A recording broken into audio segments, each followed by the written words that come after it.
Vamos a resolver el examen de selectividad del año 2016 de septiembre en la opción B. Bien, la pregunta de formulación, pues tendríamos el A, hidruro de estaño 4, símbolo del estaño, símbolo del hidrógeno y el número de oxidación del estaño es el 4. Y ya hemos terminado. Ese sería el hidruro de estaño 4. El B sería el ácido carbónico, que como sabéis tiene esta fórmula. Ya sabéis que el carbono tiene estado de oxidación 4 en el ácido carbónico. El ácido 3-cloropropanoico, como sabéis, es un ácido orgánico. Como es propanoico, debe de tener 3 átomos de carbono. Este sería el ácido propanoico, digamos, normal. El carbono número 1 sería el del grupo carboxilo y el carbono número 3 sería este. En el carbono número 3 habría un átomo de cloro. De manera que, puliendo los subíndices, esta sería la fórmula del ácido 3-cloropropanoico. El D se puede denominar, es una sal, es un yoduro, que se puede denominar de dos maneras. Si utilizamos la nomenclatura sistemática, sería el diyoduro de estroncio. Si utilizamos la nomenclatura Stock, pues sería el yoduro de estroncio. Tal cual, no hay que poner 2 en números romanos, porque el único número de oxidación del estroncio es el 2. Esa sal, fijaos, cuando encontréis el PO4 es un fosfato, luego es un fosfato de cobalto. Veréis, el cobalto puede tener estado de oxidación 2 o estado de oxidación 3. Es decir, esto podría ser fosfato de cobalto 2 o podría ser fosfato de cobalto 3. ¿Cómo podemos averiguarlo? Hay varias maneras, pero yo voy a proponeros una. Mirad, en los fosfatos el fósforo tiene valencia 5, el oxígeno es menos 2, menos 2 por 4 son menos 8, menos 8 más 5 del fósforo son menos 3, así que el cobalto para equilibrar tendría que ser 3. Y ya hemos terminado el fosfato de cobalto. Y por último nos queda este compuesto que es un poquito especial. Este compuesto es una amida. Y fijaros que en esta amida tenemos 1, 2 y 2 grupos metilo que salen de aquí. En realidad estaríamos hablando de este compuesto. Voy a pintarlo, ¿vale? Estaríamos hablando de este compuesto.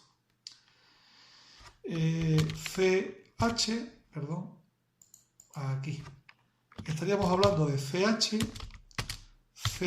CONH2, que es el grupo amido. Y claro, aquí hay 2 grupos CH3. Como este carbono tiene 2 enlaces, un grupo CH3 estará aquí.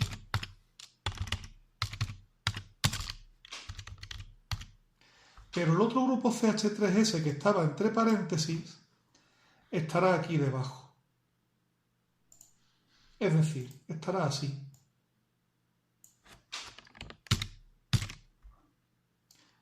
Y claro, aquí tendríamos la cadena principal y tendríamos un metilo de rama. Si nos olvidamos de la rama, la amida que tiene 3 carbonos es la propanamida, por lo tanto esto sería la metilpropanamida. Y ese es el nombre del compuesto F. La metilpropanamida. Bien. La cuestión 2, mirad, esto es un problema es una cuestión sobre estequiometría y es una cuestión que es una cuestión que sirve para medir el conocimiento que tenéis de la estequiometría. Me dice que hay en un recipiente 100 gramos de metionina y en otro recipiente 100 gramos de arginina. Nos dan las fórmulas moleculares de los dos compuestos. y me pide que calcule cuál tiene mayor número de moles, cuál tiene mayor masa de nitrógeno y cuál tiene mayor número de átomos. El problema, que parece un poco complejo, en realidad se basa en que comprendáis perfectamente el concepto de mol y cómo se relaciona con el número de átomos o de moléculas de un compuesto. Vamos a ver, la metionina, vamos a calcular las masas moleculares, ¿vale? La metionina tiene una masa molecular, vamos a poner metionina. La masa molecular de la metionina sería 12 por 5, porque hay 5 carbonos, más 1 por 11, porque hay 11 hidrógenos. Aquí he puesto 12 por 5 y he puesto 4. Estaba un poco ahí quedándome parado por eso. Más 14 por 1, que es un átomo de nitrógeno. Más 16 por 2, que son los átomos de oxígeno, ¿de acuerdo? Más 32 por 1, que serían la contribución de los átomos de azufre. Yo voy a hacer el cálculo, pero lo voy a hacer de una manera un poquito especial. Voy a hacerlo así, fijaos. Mirad. 12 por 5 son 60, más 1 por 11, 11, más 14 por 1, 14, más 16 por 2, 32. Y esto, si yo lo sumo todo, lo que me sale es, vamos a sumarlo todo, 60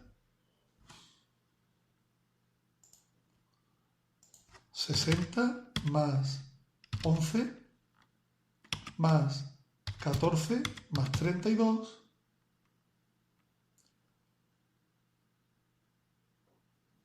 más 32. Y eso me sale un total de 149 gramos por mol. Aquí me falta un 32, porque este 32 es el del oxígeno, ¿vale? Que es el 16 por 2, y este 32 es el del azufre, ¿vale? Por lo tanto tenemos 149 gramos por mol. Esa sería la masa molecular de la metionina. Ahora vamos a calcular la masa molecular de la arginina. Entonces calculamos la masa molecular de la arginina, y la masa molecular de la arginina es la siguiente. Cogemos la fórmula, 12 por 6 más 1 por 14, porque son 14 hidrógenos, más 14 por 2, que son los 2 nitrógenos, más 16 por 4, que son los 4 átomos de oxígeno. Con lo que tenemos, que serían 12 por 6, 72, más 14, más 28, más 64. Esta sería la masa molecular de la arginina. Vamos a calcularla. 72 más 14 más 28 más 64. 178 gramos por mol.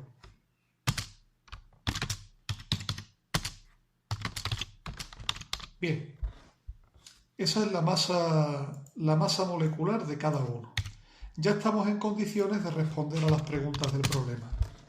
La pregunta nos dice que calcule el número de moles. Bueno, pues el número de moles, eso sí es fácil, ¿verdad? El número de moles de metionina es igual a su masa dividida por su masa molecular. Es fácil. Sería la masa, número de moles de metionina, sería igual a la masa, que son 100 gramos, dividido por la masa molecular de la metionina, que son 149. Es decir, hay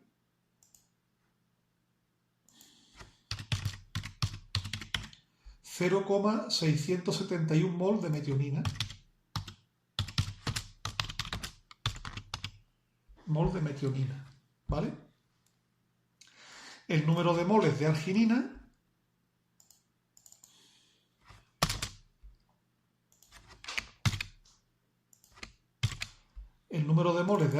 de arginina es también la masa dividida por la masa molecular, serían 100 gramos dividido por 178.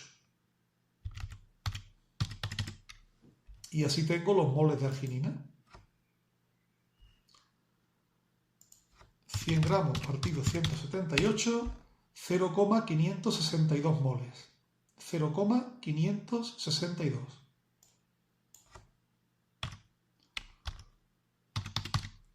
Moles de arginina. ¿De acuerdo? Ya he contestado la pregunta A. B. La pregunta B nos dice dónde hay mayor masa de nitrógeno. Y por eso yo calculé las masas moleculares de la forma que habéis visto aquí. Fijaos, en la metionina el nitrógeno es este que estoy marcando en amarillo. Y en la arginina el nitrógeno es este que estoy marcando en amarillo. Es decir, en la metionina el nitrógeno contribuye con 14,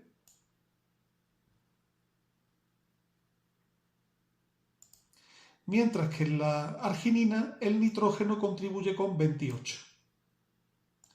Lo que significa que en 149 gramos de metionina hay 14 de nitrógeno y en 178 gramos de arginina hay 28 gramos de nitrógeno. Esto nos permite calcular la cantidad de hidrógeno que hay en cada una.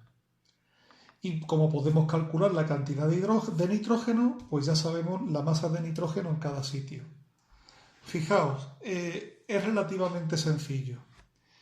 Mirad, en 149 gramos de metionina hay en total 14 gramos de nitrógeno, lo que significa que en 100 gramos de metionina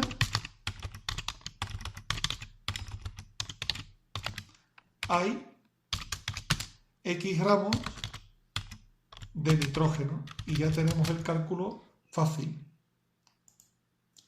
Tenemos un cálculo relativamente sencillo, ¿verdad?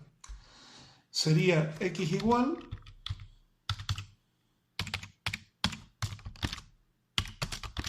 a 100 por 14 partido 149. Y eso nos daría los gramos de nitrógeno que hay en 100 gramos de metionina. Así de simple. 100 por 14 dividido entre 149, 9,39 gramos de nitrógeno.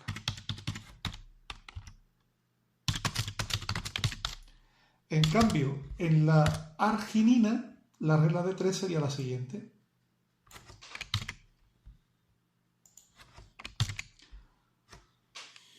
Y la regla de 3 sería, en 178 gramos de arginina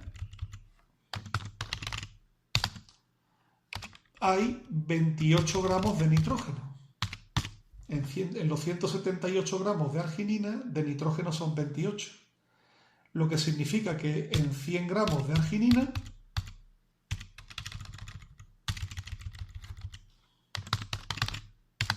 hay Y gramos de nitrógeno. Y sería 100 multiplicado por 28 y dividido por 178. Es decir,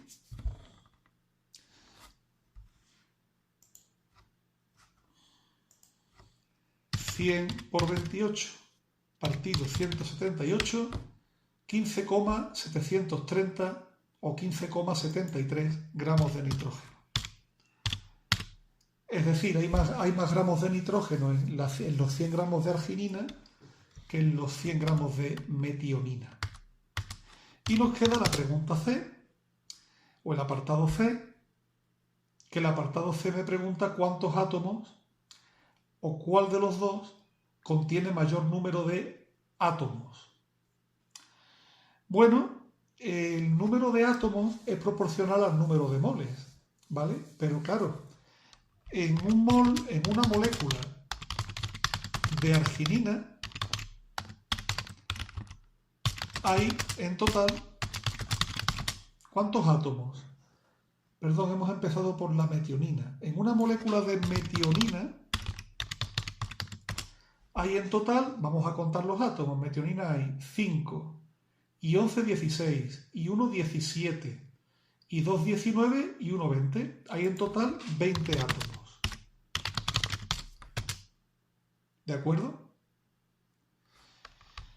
En 0,671 moles de arginina, ¿cuántos átomos hay? Fijaros, en un mol habría 20 moles de átomos. Si multiplicamos el número de moles por 20, tendremos los moles de átomos. Hay 0,671 por 20 y habrá moles de átomos 0,671 multiplicado por 20, 13,42 moles de átomos. De átomos en total, ¿vale? De átomos en total. Hacemos el mismo razonamiento para la molécula de arginina. Vamos a copiar y pegar. En una molécula de arginina hay en total, ¿cuántos átomos hay en una molécula de arginina? Pues hay 6 y 14, 20, 22 son 22 y 4, 26. Hay en total 26 átomos.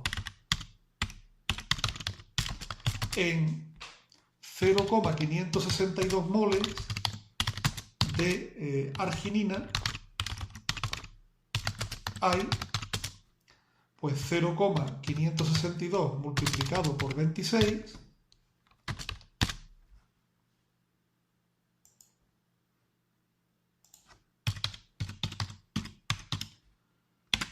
14,61 mol de átomos. Luego la arginina tiene más átomos que los 100 gramos de arginina, hay más átomos que en los 100 gramos de metionina. ¿Vale? Ya habéis visto que este es un problema de aplicar la proporcionalidad y de conocer muy bien la relación entre masa molecular, número de moles y también cómo calcular a partir de la masa molecular la cantidad de un átomo dentro de una molécula. Bien, la cuestión 3 es una cuestión de enlace químico que no es excesivamente difícil en mi opinión, no es una de las más complicadas del examen. La cuestión anterior de estequiometría a mí me parece más compleja, ¿verdad? Nos dan dos moléculas que son el trifluoruro de boro y el trifluoruro de fósforo. Nos pide que represente sus estructuras de Lewis, que proponga la geometría según la teoría TRPCV y que determine si estas moléculas son polares. Bien, mirad, la configuración electrónica del boro es 1s2, 2s2, 2p1. Esa es la configuración electrónica del boro. La del fósforo, bueno, el fósforo ya sabéis que sería una configuración electrónica más larga, ¿no? Sería 1s2, 2s2, 2p6, 3s2, 3p3. Ya sabéis que el fósforo está en el periodo 3, en el grupo del nitrógeno, ¿vale? P3 en el tercer periodo. Bueno, sabiendo las configuraciones, y por supuesto la configuración electrónica del flúor, que también nos hace falta conocerla para poder ver los enlaces.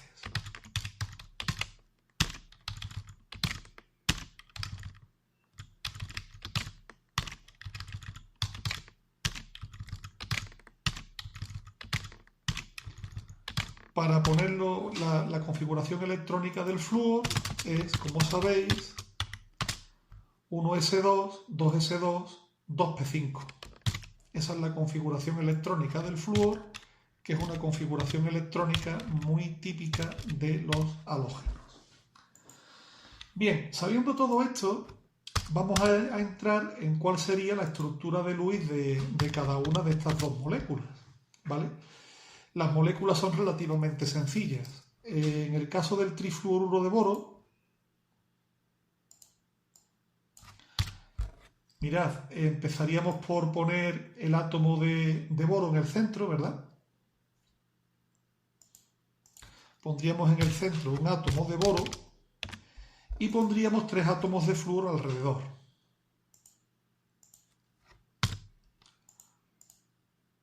Vamos a poner nuestros 3 átomos de flúor. Uno aquí, por ejemplo.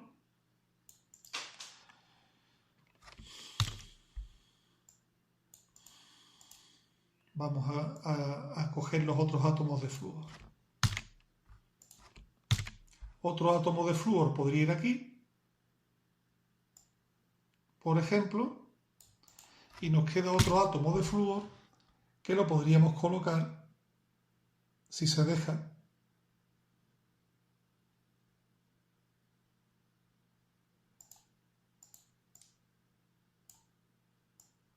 aquí, por ejemplo. Y ahora vamos a contar los electrones. Mirad, en la capa de valencia, cada átomo de flúor tiene cada capa de valencia tiene 7 electrones, ¿vale? Entonces voy a colocar los electrones del flúor.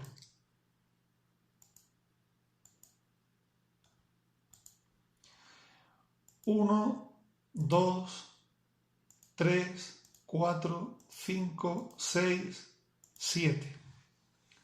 Lo mismo para los otros dos flúor. 1, 2, 3, 4, 5, 6, 7. Y el tercer átomo de flúor, 1, 2, 3, 4, 5, 6, 7. El átomo de boro tiene, por el contrario, 3 electrones en la capa más externa, 3 electrones de valencia. 1, 2 y 3. Y esta sería la configuración electrónica, la estructura Lewis de la molécula de trifluoruro de boro. Voy a copiarla y la voy a pegar en nuestro examen. Esta estructura de Lewis, mientras la voy pegando en el examen, tiene una particularidad interesante.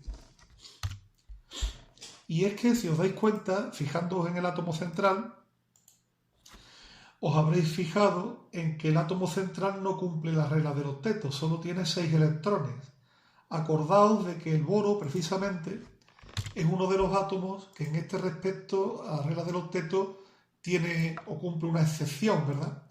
Cumple una excepción porque es uno de los átomos que contempla el octeto con menos de 6 electrones.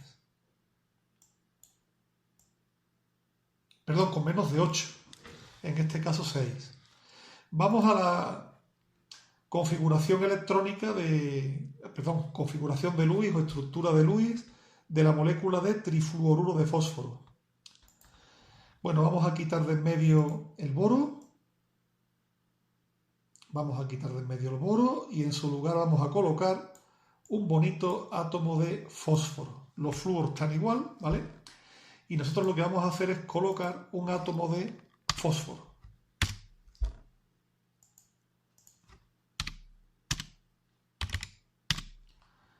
Bueno, vamos a moverlo y aquí tendríamos nuestro átomo de fósforo. A diferencia de lo que le pasa al boro, el fósforo tiene 5 electrones en la capa de valencia. Tendría 1, 2, 3, 4 y 5. Fijaos que el fósforo sí cumple la regla del octeto al tener 8 electrones contando los electrones compartidos con los enlaces covalentes. Y esta sería la estructura de Lewis para el trifluoruro de fósforo, que también la vamos a copiar aquí.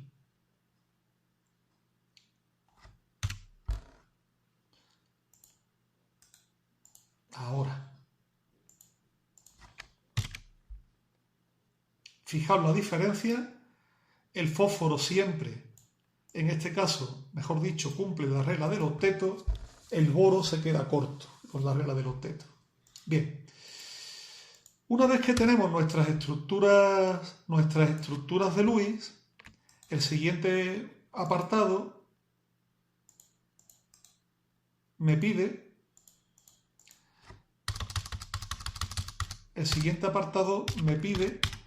que determine la geometría molecular en función de la teoría TRPECV.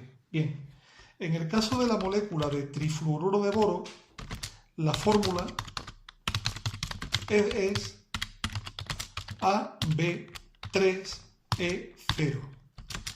Es una molécula triangular plana. Como los tres enlaces boro-flúor son iguales, aunque son enlaces polares,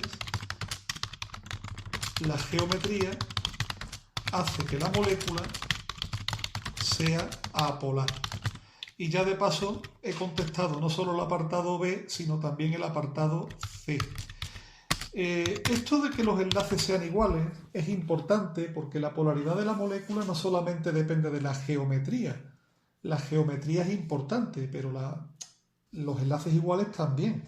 Si en vez de ser este un átomo de flúor fuera un átomo de cloro y tuviéramos, por ejemplo, el cloro difluoro o cloruro difluoruro de boro, aunque la molécula también sería triangular, como el enlace del cloro tendría un diferente momento dipolar del enlace del boro-flúor, pues los tres enlaces no se equilibrarían y la molécula sí sería polar.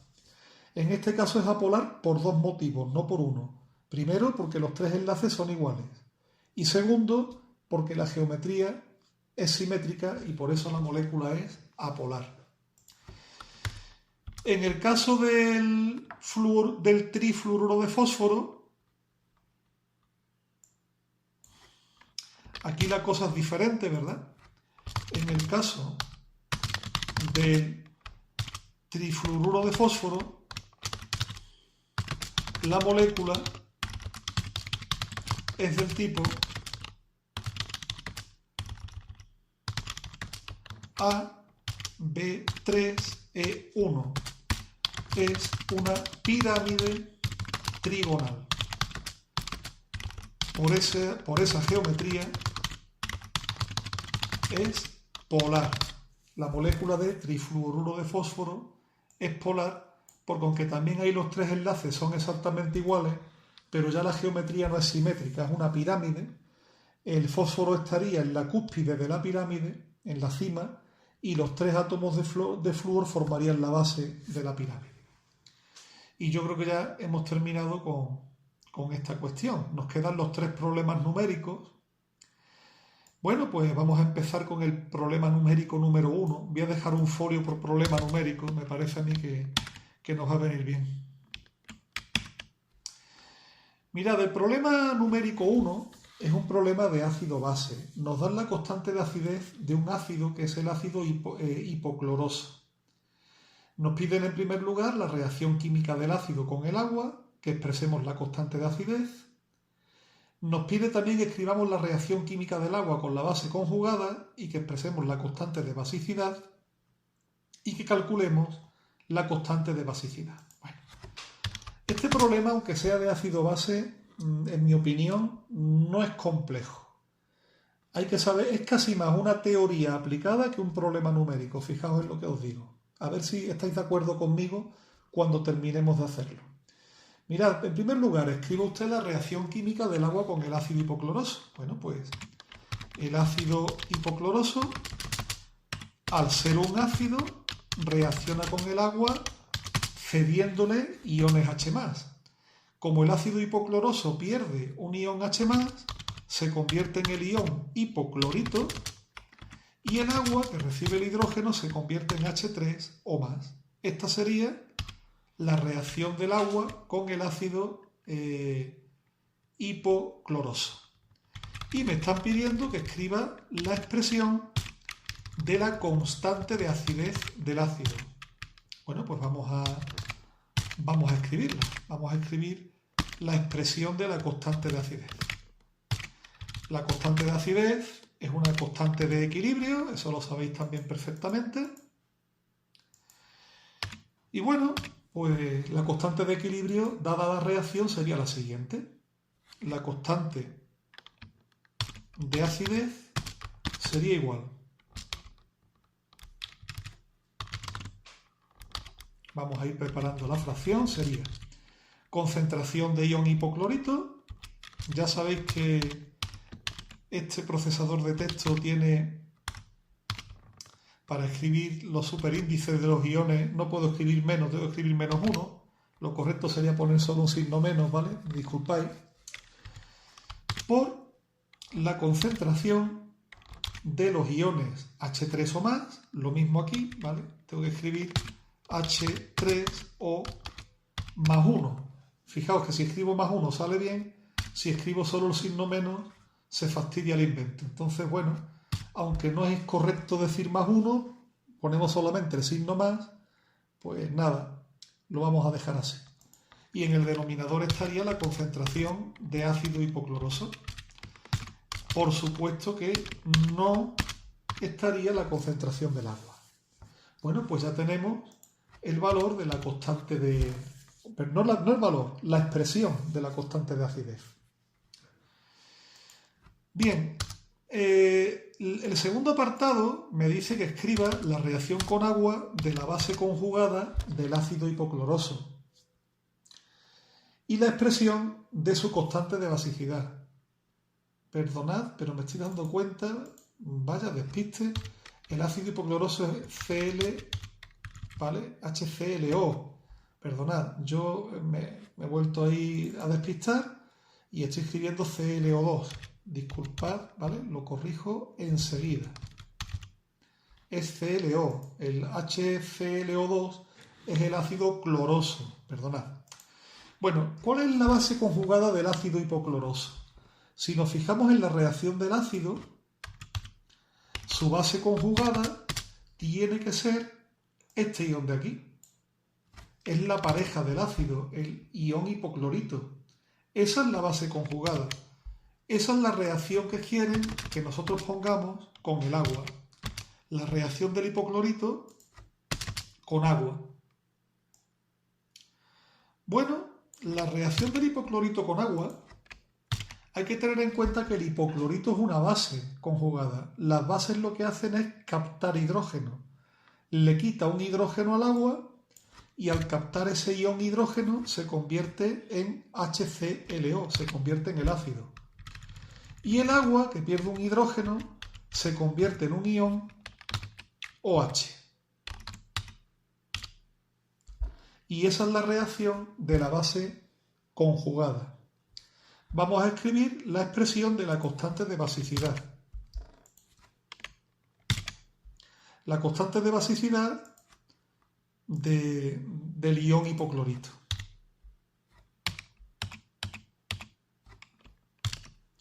Bien, vamos a escribirla. La constante de basicidad del ion hipoclorito tendría que ser la concentración de ácido hipocloroso por la concentración de ion OH y todo eso dividido por la concentración de ion hipoclorito. Y esta sería la expresión de la constante de basicidad de la base conjugada del ion hipoclorito. Y por último, me piden que halle el valor de la constante de basicidad K sub B. Bueno, pues recordemos que en un par de ácido barra base conjugados sea entre un par de ácidos y de una base conjugada, se cumple que la constante de acidez multiplicada por la constante de basicidad es igual al producto iónico del agua. Esa ecuación es importante y se cumple siempre en los ácidos y las bases. Resulta relativamente fácil de demostrar. Si multiplicáis K sub A por K sub B, multiplicad los dos y veréis que la concentración de HClO se me va a ir, la concentración de ClO- se me va a ir. ¿Y qué me queda? H3 o H, que es la constante KW. Bueno, pues sabiendo eso, este apartado no resulta difícil. Podemos decir que K sub A multiplicada por K sub B tiene que ser igual a KW. K sub A lo sabemos, K sub A me han dicho que vale 3,0 por 10 a la menos 8. Pues 3,0 por 10 elevado a menos 8 multiplicado por K sub B tiene que ser igual a 1 por 10 elevado a menos 14, que sabéis que es el 1 por 10 elevado a menos 14, ya sabéis que es el producto iónico del agua. Con lo que aquí lo único que hace falta es despejar K sub B y simplemente K sub B pues sería igual. K sub B sería igual a 1 por 10 elevado a menos 14 dividido, vamos a ponerlo bien. Aquí, como no pongas los corchetes y los paréntesis correctamente, el editor de ecuaciones no te da lo que tú quieres. Hay que dividir eso, pasaría dividiendo por 3,0 por 10 elevado a menos 8. Y el resultado pues ya nos daría lo que nos pide el problema, K sub B. Bueno, pues lo vamos a hacer. Encendemos la calculadora. 1, he puesto el coma, nada. Borramos. 1 por 10 elevado a menos 14, si yo lo divido por 3 por 10 elevado a menos 8, me sale 3,3 por 10 a la menos 7. 3,3 por 10 elevado a menos 7. Como es una constante, pues no hace falta poner unidades, como ya sabéis. Y ya hemos terminado, ya tendríamos calculado el valor de K sub B. Y fijaos que efectivamente la respuesta es correcta. Así que este problema ya habéis visto que aunque haya sido un problema de ácido-base, no es de los complicados. Simplemente es escribir las constantes y recordar la relación que hay entre la constante de acidez y de basicidad en un par conjugado. Vamos al problema 2. Problema 2 es un problema sobre equilibrio químico de solubilidad. Y me dice que a 25 grados centígrados el producto de solubilidad del hidróxido de cadmio es un valor, 2,5 por 10 elevado a menos 14. La primera pregunta A es cuántos gramos se pueden disolver en 1,5 litros a esa temperatura. Y en el apartado B, cuál será el pH de la disolución resultante. Es decir, cuando yo disuelva esos gramos en 1,5 litros de agua. Mirad, cuando os pregunten los gramos de una sal que se pueden disolver en agua, o cuál es la cantidad máxima de una sal que se puede disolver en agua, aquí lo que hay que ir es por calcular la solubilidad. La solubilidad es la concentración de esa disolución. Es la concentración de las disoluciones saturadas. Por lo tanto, yo no voy a intentar calcular del tirón cuántos gramos se pueden disolver, ni el pH, no. Voy a calcular primero la solubilidad de la disolución. La disolución es hidróxido de cadmio, que es un sólido, en presencia de agua, se disocia, es un electrolito débil, se disocia por un lado en iones cadmio, que pasan a la disolución, y por otro lado habrá iones OH, que también pasan a la disolución. Mucho cuidadito aquí, porque esta reacción hay que ajustarla, Mucho ojo. Hay que ajustar la reacción.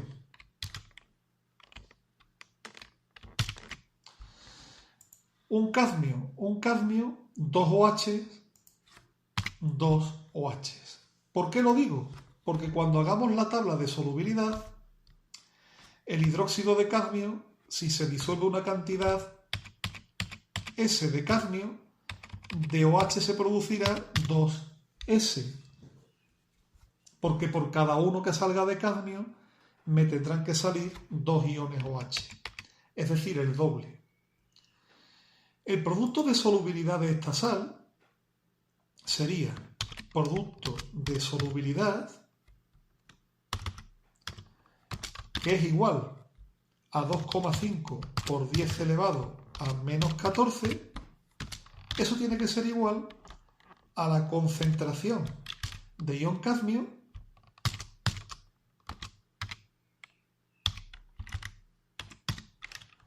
por la concentración de ion OH, mucho ojito aquí, concentración de ion OH elevado al cuadrado, o elevada a la concentración al cuadrado, porque claro, aquí hay 2. Poniéndolo en función de la solubilidad, esto sería igual a S multiplicado por 2S elevado al cuadrado, porque la concentración de cadmio es S y la concentración de OH es 2S. Es decir, esto sería 4 por S elevado al cubo. Es decir, 2,5 por 10 elevado a menos 14 es igual a 4 por S al cubo, y de ahí podemos sacar la solubilidad. Bueno, vamos a despejar la solubilidad. Si yo despejo de esa ecuación, sería igual a la raíz. Tendría que ser la raíz cúbica, pero bueno, no sé yo aquí cómo vamos a poner una raíz aquí. Raíz enésima. Vale, raíz enésima. Yo es que tampoco estoy muy ducho en lo de las ecuaciones, ¿eh? Voy a poner aquí raíz cúbica. Mira qué bien, me ha salido bien, raíz cúbica. Y aquí pondríamos un paréntesis. No haría falta paréntesis. La raíz cúbica de 2,5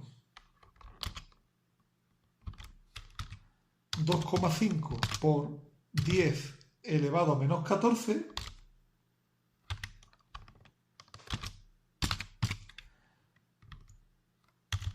dividido por 4. Y el resultado de esa raíz cúbica es lo que me va a dar la solubilidad de la sal con este cálculo. Vamos a calcular. Yo, si lo tuviera que hacer con una calculadora científica, haría lo siguiente. Primero haría el radicando, ¿verdad? 2,5 por 10 elevado a menos 14 dividido por 4. Y el resultado, este que veis aquí, le hago la raíz cúbica, ¿vale? Es decir, sería, fijaos que aquí hay una función raíz cúbica en la calculadora científica, pero si no estáis muy seguros, pues lo que tenéis que hacer es elevarlo, paréntesis, si es una raíz cúbica será elevado a 1/3, a 1 partido por 3. Y me sale lo mismo que si le hago la raíz cúbica. Me sale 1,84 por 10 elevado a menos 5. Y ojo, porque la solubilidad, cuando la calculamos a partir del producto de solubilidad, tiene una unidad. Es una molaridad. Por lo tanto, la solubilidad es 1,84 por 10 elevado a menos 5 molar. Ahora sí estamos en condiciones de responder a la pregunta A. La pregunta A no me pregunta la molaridad, me pregunta cuántos gramos de hidróxido de cadmio se pueden disolver en 1,5 litros de agua. Vamos a la fórmula de la molaridad. La molaridad, recordad esto, es igual a la masa del soluto dividido la masa fórmula del soluto. Y todo eso dividido por el volumen de la disolución. Esa es la fórmula de la de la molaridad. Vamos a ir utilizándola para resolver el problema.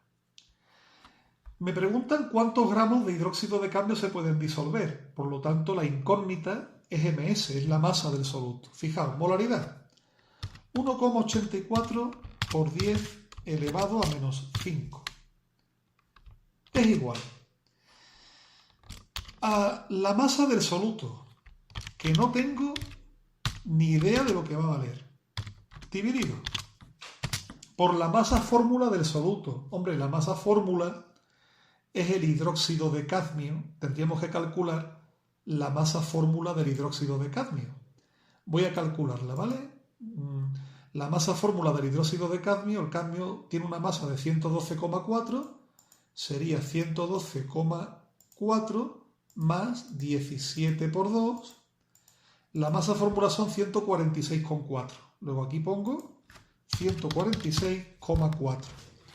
Dividido todo eso por el volumen de la disolución. Como me dicen que es 1,5 litros, pues 1,5. Y de aquí, pues ya puedo calcular lo que me pedía el problema, es decir, la masa de hidróxido de cadmio que se puede disolver.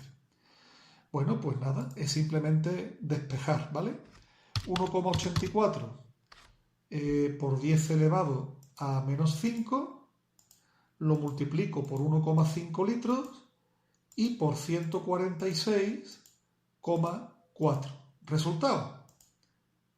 Nada, el resultado es que lo he hecho mal. Vamos a volver a hacerlo.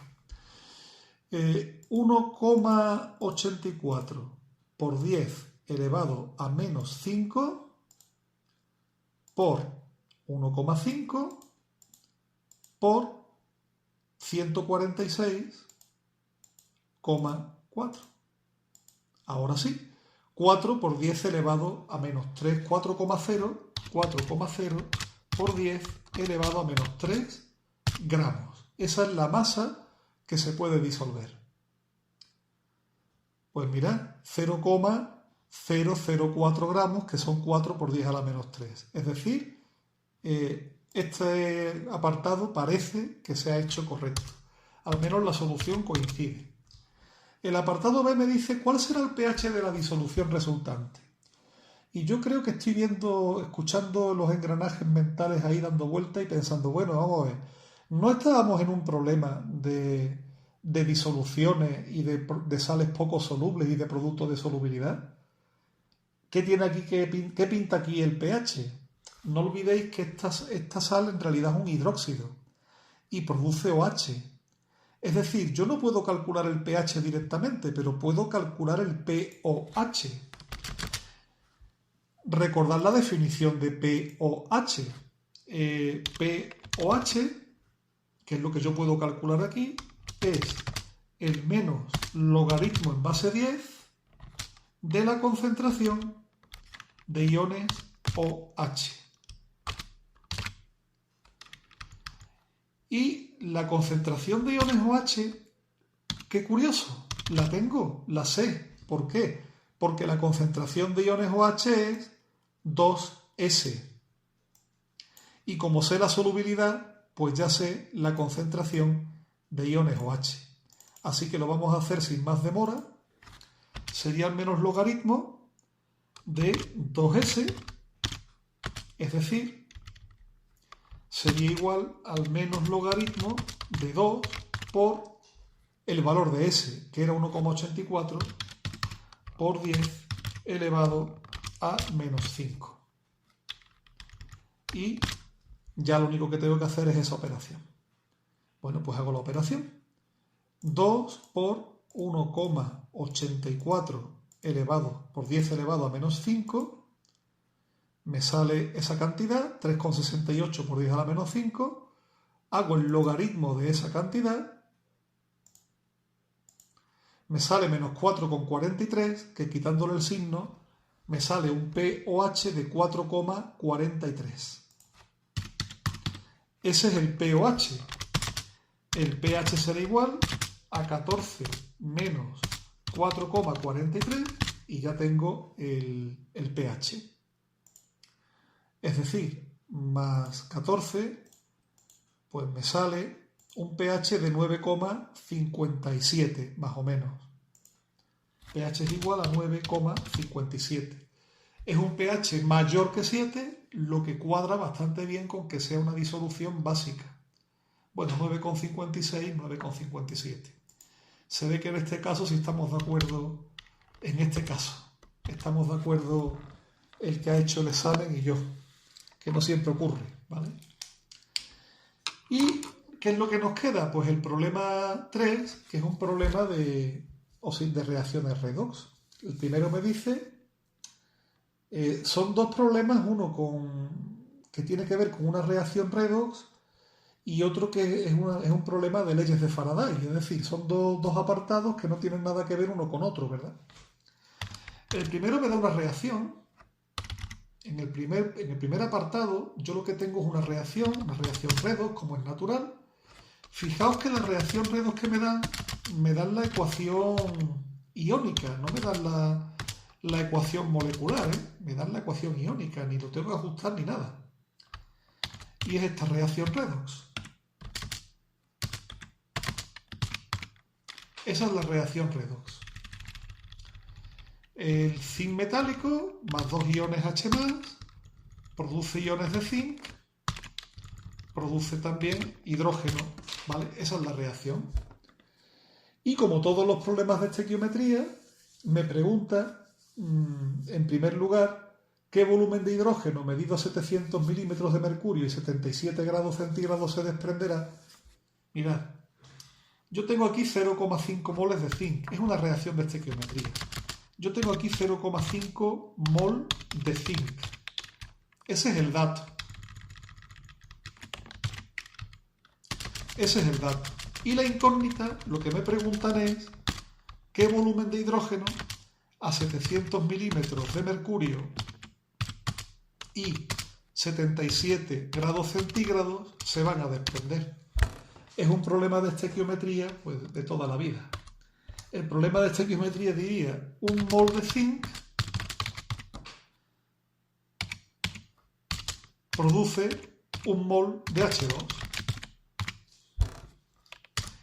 Es decir, 0,5 moles de zinc producen X mol de H2. No es complicado, ¿eh? No hace falta ser físico nuclear, ¿eh? para hacer este apartado, ¿eh? X sería 0,5. ¿Vale? Ya tengo los moles de hidrógeno. ¿Qué es lo que me pregunta el problema? Me pregunta qué volumen de hidrógeno a 700 milímetros de mercurio, 77 grados. Está claro que estamos hablando de un problema de gases, ¿verdad? La ecuación de los gases ideales. Aquí hay que decir que si la presión son 700 milímetros de mercurio, hay que pasar las atmósferas. Tendríamos que hacer 700 dividido entre 760 y el resultado me daría las atmósferas, ¿vale? Vamos a hacerlo antes de resolver la ecuación. 700 dividido 760 son 0,921 atmósferas. 0,921 atmósferas. Y en cuanto a la temperatura, me dice que son 77 grados centígrados, que si yo le sumo más 273, equivalen a, si no me equivoco, son 350 Kelvin, pero bueno, vamos a hacerlo. 77 más 273, 77 más 273, 350 Kelvin. ¿Vale? Bueno, pues ya tenemos los datos que necesitamos. Aplicamos la ecuación de los gases ideales. Presión por volumen es igual a N por R por T.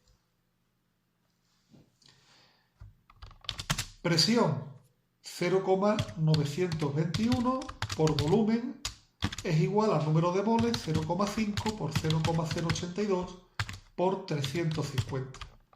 De aquí despejamos el número de moles. Lo voy a hacer directo. 350 por 0,082 por 0,5 dividido 0,921 y me sale 15,58 litros